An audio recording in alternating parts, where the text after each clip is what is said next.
ஹரே கிருஷ்ணா. பரம ஜெயதே ஸ்ரீ கிருஷ்ண சங்கீர்த்தனம். ஜெய் சிர்ல குருதேவ். பகவத்கீதை 4வது அத்தியாயம்.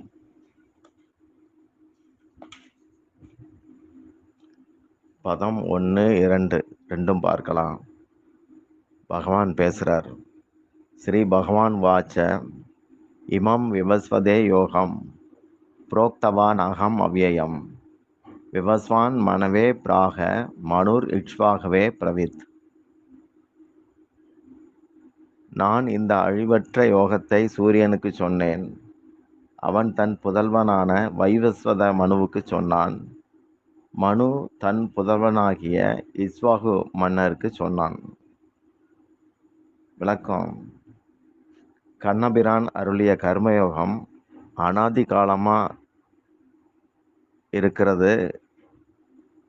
அது குறிப்பிட்ட காலம் இல்லை, அனாதி காலமாக இருக்கிறது. இதை நல்லா தெரிஞ்சுக்கிட்ட பெரியவங்க இப்போ இல்லாததுனால, அதுவும் ரொம்ப காலம் ஆனதுனால இந்த கர்மயோகம் நஷ்டமான மாதிரி தோணுது. அதோடைய தொன்மை பற்றி பகவான் இங்கே உணர்த்துறார், குறிப்பிட்டு சொல்கிறார். சூரியன், மனு, இஸ்வாகு இவங்க கிட்டலாம் சொன்ன மாதிரி பேசப்பட்டதாக கர்மயோகத்தை பேசி அதன்படி நடந்தவங்களாக பகவான் சொல்கிறார். இந்த 3 பேருமே ராஜாக்கள், குடும்பஸ்தர்கள், அதாவது கிரகஸ்தர்கள், கர்மயோகத்தின் மூலமாக மேன்மை பெற்றவர்கள் அப்படின்னு பகவான் சொல்கிறார். இமம், அவ்யயம், யோகம் இந்த சொற்கள் எல்லாம் கர்மயோகத்தை தான் குறிக்கிறது. பல்வேறு சாஸ்திரங்களில் கர்மயோகம் சொல்லப்பட்டிருக்கலாம். ஆனால் கீதையில் பகவான் சொன்ன அளவுக்கு அது நுட்பமாக எங்கேயும் சொல்லப்படலை. அவ்யயம் அப்படின்னா அழியாத, நித்தியமாக இருக்கக்கூடியது. இறைவன் நித்தியம், ஜீவன் நித்தியம். இறைவனுக்கும் ஜீவனுக்கும் இடையே இருக்கிற உறவு அதுவும் நித்தியம். அதனால் அழிவற்ற நித்தியமான இந்த கர்மயோகம் அப்படிங்கிற அர்த்தத்தில் அவ்யய அப்படிங்கிற சொல்ல பகவான் பயன்படுத்துகிறார். நமக்கும் கிருஷ்ணருக்கும் நித்திய சம்பந்தம். எப்படி ஒரு பதிவிரதை அவளுடைய கணவனுக்கு சொந்தமானவள் அப்படிங்கிறத உணர்த்துறதுக்கு அவசியமே வராது. அதே போல் ஜீவன் இறைவனுக்கு தாசன் அப்படின்னு ஆகிறதுக்கு எதையுமே செய்ய தேவையில்லை. தன் இயல்பில் இருந்தாலே போதும். ஆனால் பொய்யான உலகத்தோட தன்னை அவன் சம்பந்தம் கொண்டு வச்சிருக்கிறதுனால நித்திய சம்பந்தம் ஒரு மறதியாக மாறியிருக்கு. ஒரு தூசியின் துகள் இந்த பரந்த உலகத்தில் ஒரு சிறு துணுக்கு அப்படிங்கிற மாதிரி ஜீவன் பரமாத்மாவுடைய அம்ச துணுக்கு.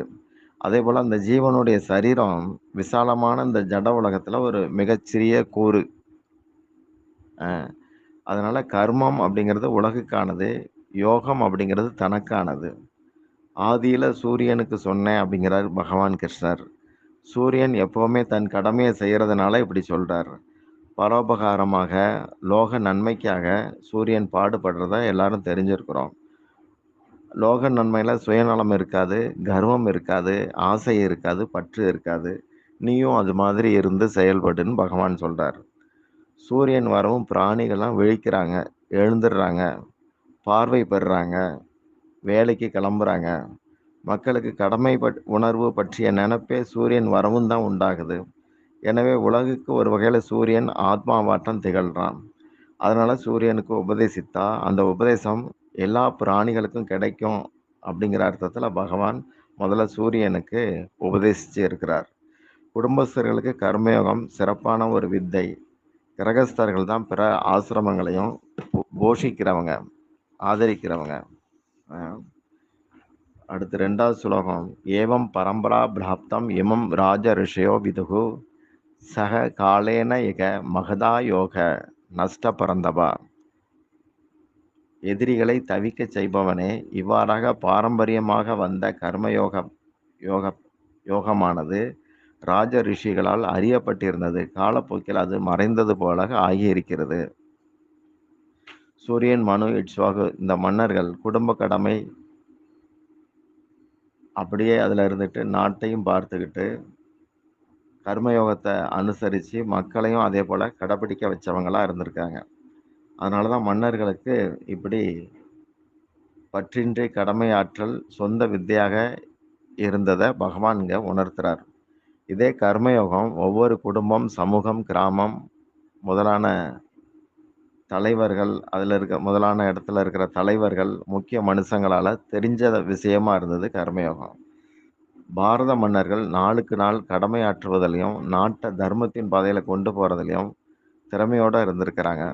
பகவான் ராமச்சந்திரர்ல இருந்து சூரிய வம்சத்து மன்னர்கள் பற்றி மகாகவி காளிதாஸ் ரகுவம்சத்துல மொத்தமா சொல்லும்போது, பிரஜானாம் ஏவ பூத்தியர்த்தம் ச தாப்யோ பலிம கிரஹித் சகசிரகுண உத்ஸ்ரஷ்டு மாதத்தே ஹி ரசம் ரவி.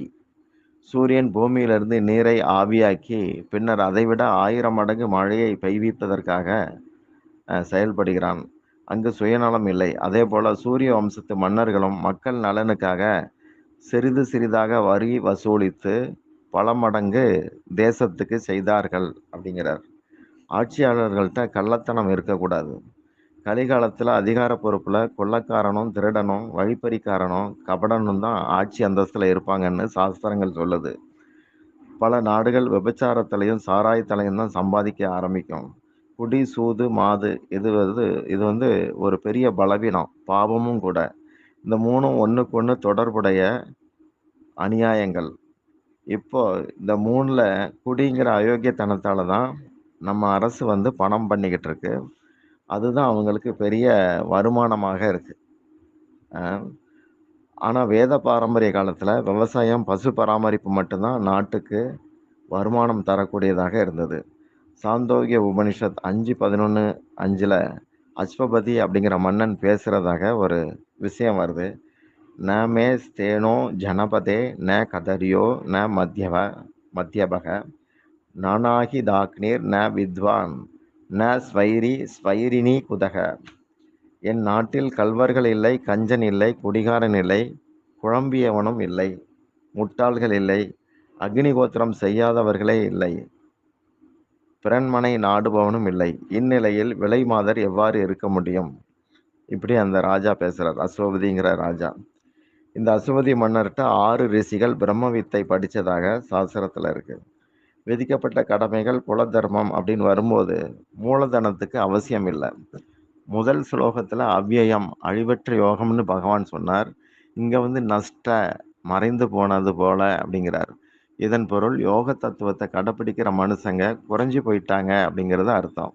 அது உலகத்தில் கர்மம் குறையலை, கர்மத்தை யோகமாக செய்கிறவங்க குறைஞ்சி போயிட்டாங்க. கர்மம் உலகுக்கானது, யோகம் வந்து செய்பவனுக்கானது.